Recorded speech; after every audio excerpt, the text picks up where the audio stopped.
There we go. Great, All listen, and right.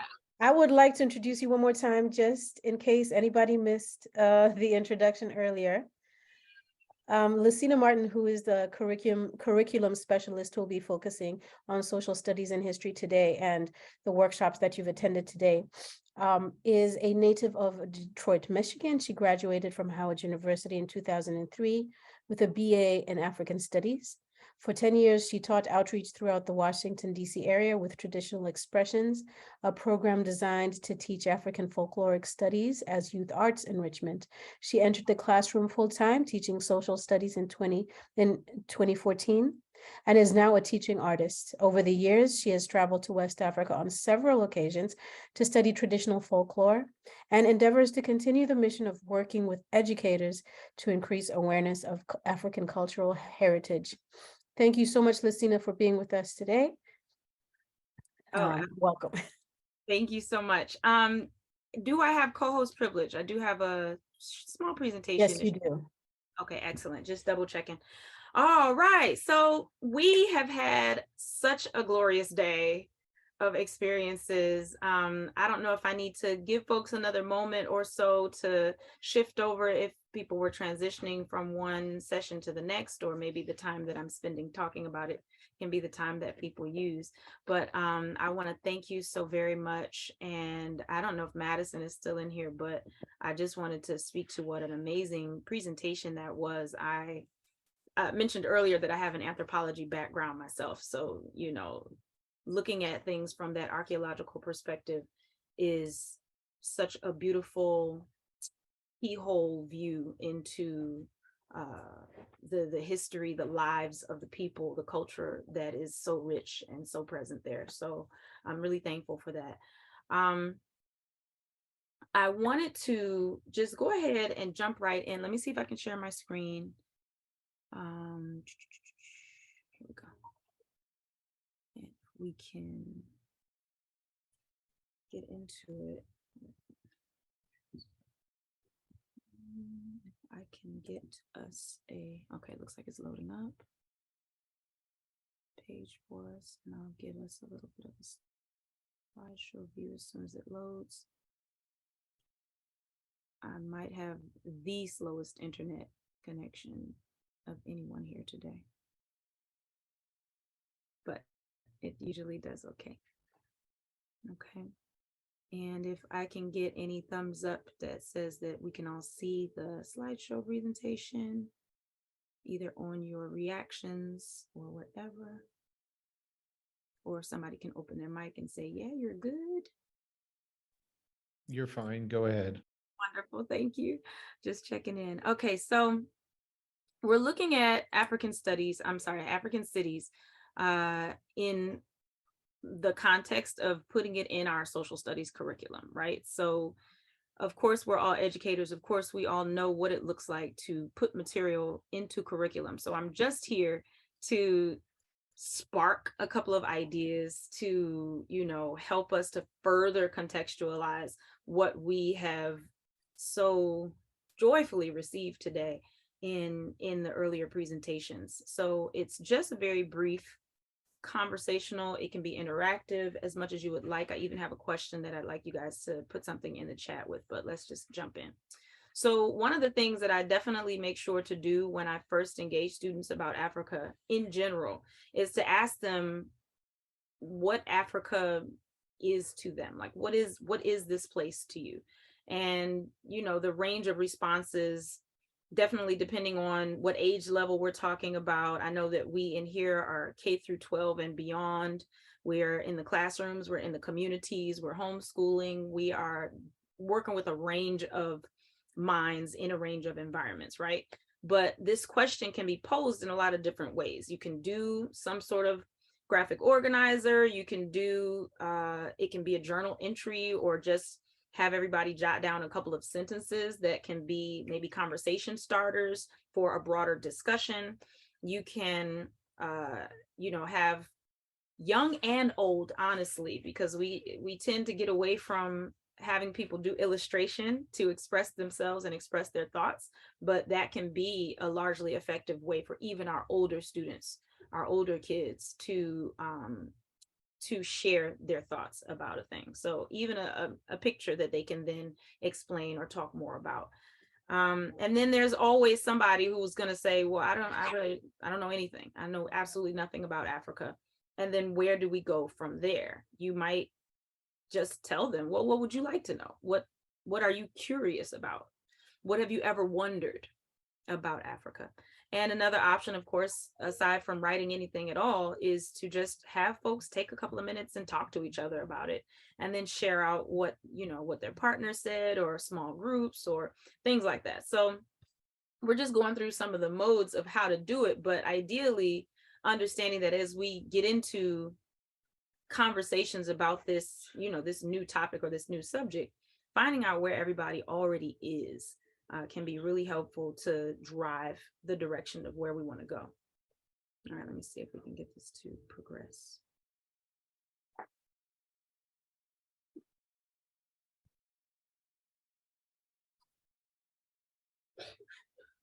Hold on just a second. There we go. All right. So another thing that I like to do is a sort of a word cloud or a word wall. I've been known to scribble things out on a whiteboard or smart board, whatever we might have. You can have the kids go up. The kids always love to go up and grab a marker. I lay out like 10 markers and just let the kids rush the board. Anybody, if you've got a thought, jump in there. Now, if you don't run your classroom that way, that's fine. There's lots, again, 1,000,001 ways that it can be done, right? So I just asked the kids to describe what is urban living. Just one word, come up with a word to describe urban living. And there's a website called wordclouds.com if you're not familiar. And we can put that in the chat, but you can pull in all the kids' responses, or you can have the kids respond to like maybe a Kahoot or something like that, right? And you can pull in all these different responses and it'll come up with a cloud, and the words that are used more often will be bigger. The words that are used less often will be smaller. But yeah, so you can come up with this big set of words or a word web or however you want to call it. And we really can get a broad sense of what our folks in the space that we're talking about think about this thing that we're discussing. Okay, so what is urban living? And we're not specifying, what do you think it looks like to live in a city in Africa? We're just talking about, what do you think about it? Might need to define urban, so forth and so on, whatever we need to do, right? So the next level, or the next thing that I would do, and this is, again, just me throwing out there something that can hopefully spark something for you, something that you might see that's common with what you already do in other areas, or what you may have already done in talking about Africa. But yeah, so just sparking the minds a little bit. What do you see? Obviously, the idea here is to talk about different homes, different types of houses, and what they might look like. And, obviously we have the round hut that somebody might think is how all homes in Africa look because of what they've seen so far. But I would ask them, where do you think this is? This is a house in Cape Town, South Africa. It's a vacation rental. It's on Verbo. Like it's modern. It's part of this globalized society, small world, everybody is a neighbor type of experience that we're going through. And this is part of an experience that can be had in Africa. So that's important, to note. And not that there's anything wrong with the hut. This is part of rural living. This is part of many people's experience on the continent of Africa. Yes, they are still quite prevalent in many places. But there's more, there's a range of things, a range of ways of living. And the picture that I have over here is another example in Africa, but it is of a compound. And oftentimes these are seen in cities where you'll have a courtyard that might have a cooking area in the center, or maybe not.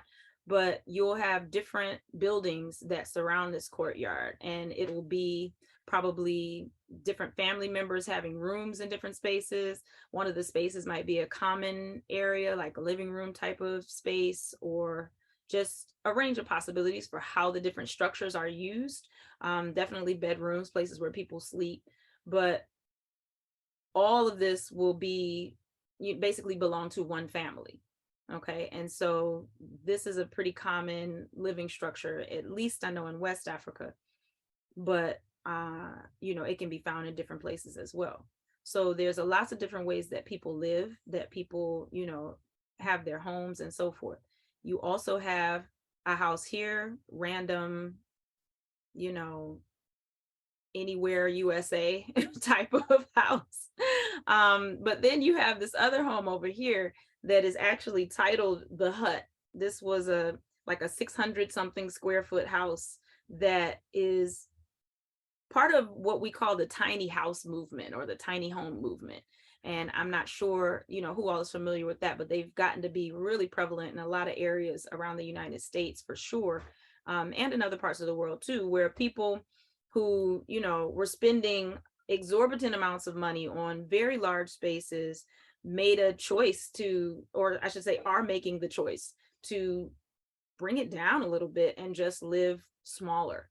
Now, what's interesting to me about the tiny house movement coming from inner city Detroit is this is just a regular house to me. So it's a really interesting thing when I see people, kitting out these 800 square foot places and doing all these different things to say, I decided to cut it down, and people are like, cut it down, that's a step up. All of what I see is a step up from how I live. So we got perspectives that we can talk about. So this slide alone can give a whole lot of different conversation, can open the way to a lot of questions, can open the way to a lot of, potential new understandings about what is available and what happens in America, what happens in Africa, and what happens in other places in the world too.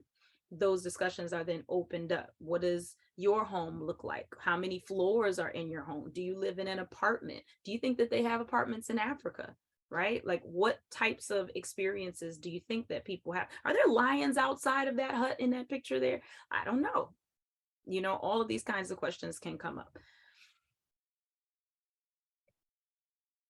And here's another one. Obviously, the discussion here is around kitchens, the different ways and spaces in which people cook. We have indoor kitchens. I got two examples of indoor kitchens, of course, one in the West and one in Africa, and two examples of outdoor kitchens, one in the West and one in Africa. It's, at first thought, people might see this picture if it was alone and say, well, why do they have to cook outside? Why are they cooking outside? Don't they have a kitchen inside of their house? They might not. And frequently I've found in urban places on the continent that people will have a kitchen that is designed into their home and built into their home if it's based in a Western type of architecture or blueprint type situation. But they will still have an area that is outdoors where people will do the cooking. So things are as they are for the people where they live. People do what they do in accordance to their culture and in accordance to what works best for them, but also in accordance to what may have been brought and infused from other places as well. So, of course, up here is then an example of an outdoor kitchen in the West. So you might have looked at this outdoor cooking and thought, hey, what's up with the cooking outside? But when we bring to the children's attention or to the young people's attention, I mean, have you ever heard of a barbecue? Have you ever heard of a cookout? Yeah, we cook outside too. It's no different. It has its differences, but there's so many similarities in our experience as humans that those differences are more like spice. They're not so big that we should find them to be so difficult to understand. So now just another example. And these can go on, right? This one is roads, roadways, streets. So you might have people experiencing learning about Africa who had no idea that there were any paved roads in Africa, much less ones that look as much like an urban center as anywhere else in the world. Okay, so this is actually a street in Kampala in Uganda. This one up in the upper right corner. And this is a street in Sydney, Australia, over in the lower left. Okay, they are similar and in some ways different. And the children can have conversations about, what do you see that's the same? What do you see that's different? How do you think people get around? How much do you think it costs to put gas in a car? I don't know. There can be so many different things, but somebody in the room is going to say, I didn't even know they had cars in Africa. Right. So these images, and it was really great that we got those images in the opening keynote of cities and of how people live and what these different spaces look like. But as we take a little bit of a deeper dive and we go into the ground level, what do people's living situations look like in different places? And then I would even ask the question to the young people of where do you think this road is? Now that we've seen so many different places that, could be in Africa or maybe not inside of Africa, where do you think this road is? Right? So I would actually pose this question to you all in the chat. Do you think that this is a road in Africa, or do you think that this is a road somewhere else in the world? And I'm looking for inside of the chat to see what you think. Is this a road in Africa? This dirt road here, is this a road in Africa, or is this a road somewhere else in the world, particularly one of the developed or so-called developed places in the world? I'm starting to see things coming up in the chat. Somebody said Iowa, South Texas, Central Pennsylvania. Excellent. I really like a dirt road near my family farm in Western Minnesota, right? So I actually went on, excuse me, I'm going to hit a little bit. I actually went, or Lagos, right? It could very well be Lagos. This looks like it could be a road that I've taken in Ghana. It looks like it could be a road I've taken in Cote d'Ivoire. It looks like it could be a road that I've taken in Guinea. Western US, literally could be anywhere. Exactly. So this is actually from a New Yorker article called Dirt Road America. This is a road in America, and I didn't even bother to research which place in America, because exactly as you all said, it literally could have been in any of those places. But these dirt roads exist in so many different types of places. And that is one of the things that it's really important to make sure that our young people understand as we look at Africa, that Africa is part of the world. And it is not something that is separate. It is not a place that is dark or backwards. It is a place that is just as much a part of the world as anywhere else. And what we've done today, if nothing else, is explore some of the ways that is true. So I've also prepared just an idea for how we can inquire of our students a particular type of project idea, something that we could do that would potentially culminate our work around learning more about cities in Africa. So the children can, or the young people, I should say, can research an African city. Now, when you start with the word research, automatically we're thinking maybe of older children, but hopefully we'll see in a moment how we can incorporate lessons like this for younger people, right? So we definitely want to talk about, we want to have the children to explore some of the demographics, but we also want to have the children exploring some interesting cultural facts that they can find out about the people that live there. So for example, if they study, we talked about Ghana today. If they study Accra, which is the capital city of Ghana, how many people live in that city? What are some of the ethnic groups that live in that city? And maybe what are some of the foods that they eat? How do the people dress?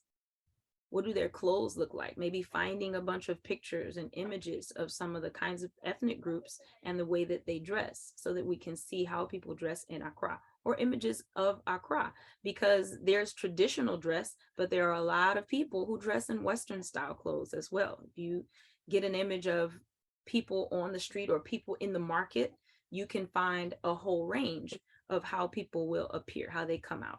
So another thing that the children can look into are some major historical facts, not necessarily a droned on, history of what has happened over the years and the entire history of the country or the entire history of that city, but just a couple of big deal moments, a couple of key moments. And then also, this part is really important, finding some type of personal connection to that city. What I learned while I was learning about, or while I was studying the city of Accra, was that the people of Accra ride bicycles a lot because they don't want to spend too much money on gas. Let me say that I just made that up. That is not a research fact, but if it was something that somebody found out, then go, right? So then that kid can continue by saying, or that young person can continue by saying, I love to ride my bicycle. I ride my bike as much as I can. I ride my bike for exercise, but sometimes I like to ride my bike with my friends or my siblings, things like that, right? So some type of personal connection to something that you've learned while studying and learning about this place that seems so far away, but is not so much. Like, the more you learn, the more you realize that it's not so much distance between you and the people who you're looking at and who you're talking about. All right. So then I do have the question, and I'm asking for you all to type into the chat how you might differentiate some of these experiences, because I know, and we started off the day with folks putting in the chat where you're from, where you teach, what groups you might teach, or what age level you might teach. And I would pose the question to you, looking back at these experiences that I presented today, these activities, which is not very much, but again, just something to give a spark. But how you would differentiate between, four specifically, the group of young people that you work with. What would you do, for example, for a journal entry about what they're learning about cities? Or what would you do for a writing prompt about something they learned about cities? What would you do for the age group, specifically the group of people that you work with? And I'm looking into the chat.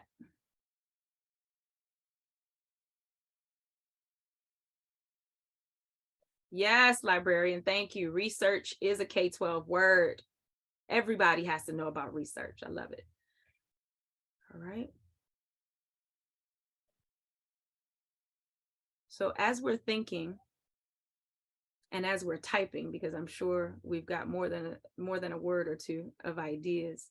Definitely using props, using artifacts, and everyone has something.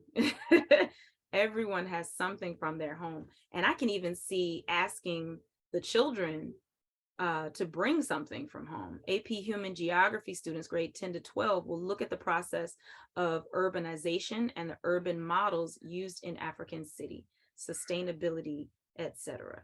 Exactly. So getting really specific.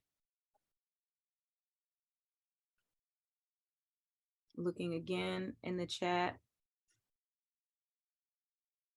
Create an infographic that outlines a travel itinerary for high school students that disrupts the traditional viewpoint of Africa.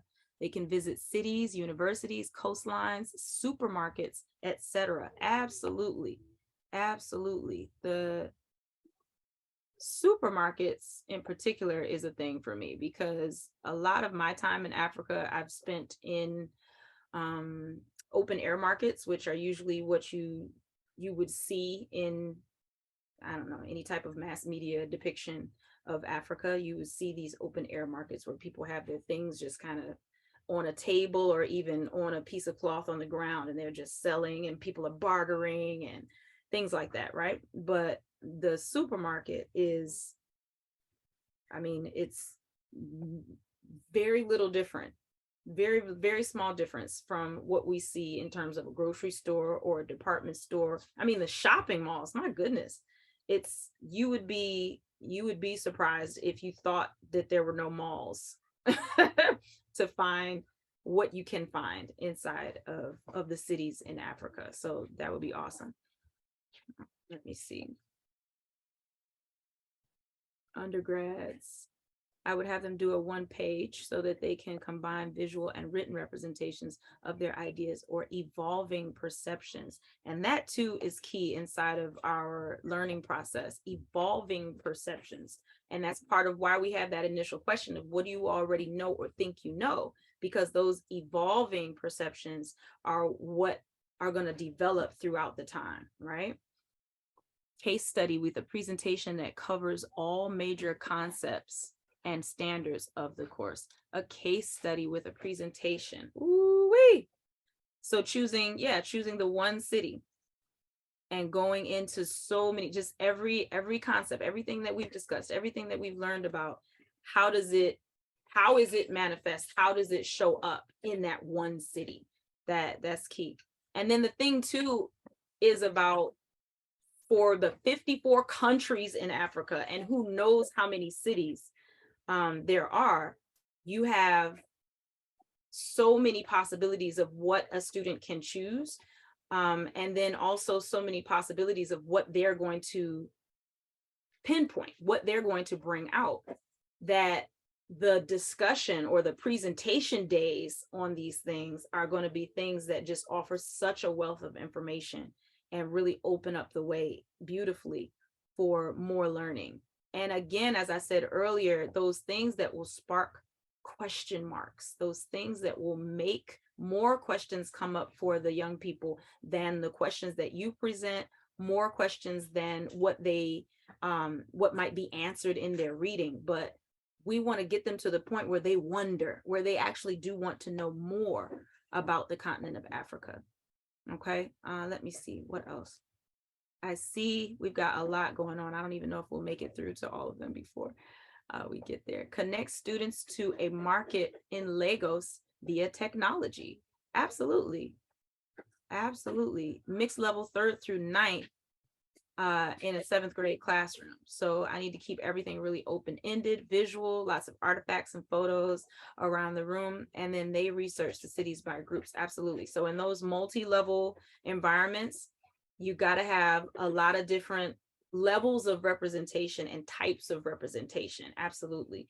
And that also goes to, I mean, that speaks to special needs as well, when you have a range of readiness levels, even within one age group. Okay, so accessibility is really the key word here, accessibility. And what offers that is the music, the sounds, the video representation, the physical props, things that you can put your hands on, things that they can hold as well. Ninth grade AP Human Geography, they could do a 1-pager on their chosen city and then refer back as we move through the units and see how the concepts has affected their city. Exactly. What you thought you had in your mind as a city, what you thought you knew, how has that changed? And how has it developed over the course of the time? I have a group currently doing a common book that essentially chronicles the evolution of their thinking over the course of exploring the content. I love that we have this theme around evolution of thinking, evolution of perspectives, because we're not just talking about facts. We're not just trying to get our young people to learn a bunch of facts and regurgitate them back to us. Even in our pursuit of history, that is That's not the way anymore. I'm so thankful of that, because that was the way of making social studies the thing that nobody wanted to do. But but from an approach that's inquiry based, an approach that's more about what I like to call guided exploration, right? If I'm not the expert, I used to teach world history. And whereas my specific field may be Africa, and bless us all if I could find Africa in our curriculum for world history more than like a small tiny bit, right? But where my expertise is in Africa, I found that the more I read and prepared myself for units on other parts of the world with which I was less familiar, the more I was able to really just guide all of our learning. It was more of a collective experience where I have not much more than the expertise in the field of education, where I'm able to help the students to come up with some of the questions that are going to help to spark their minds and that are going to help to guide their learning. And we're all exploring and learning really together in a way, using personal experiences and relationships to compare and contrast for the elementary and middle school students. Absolutely. Compare and contrast. And we also want to be careful too when we're comparing and contrasting. I'll speak again to one of the things that I brought up earlier, which was to do with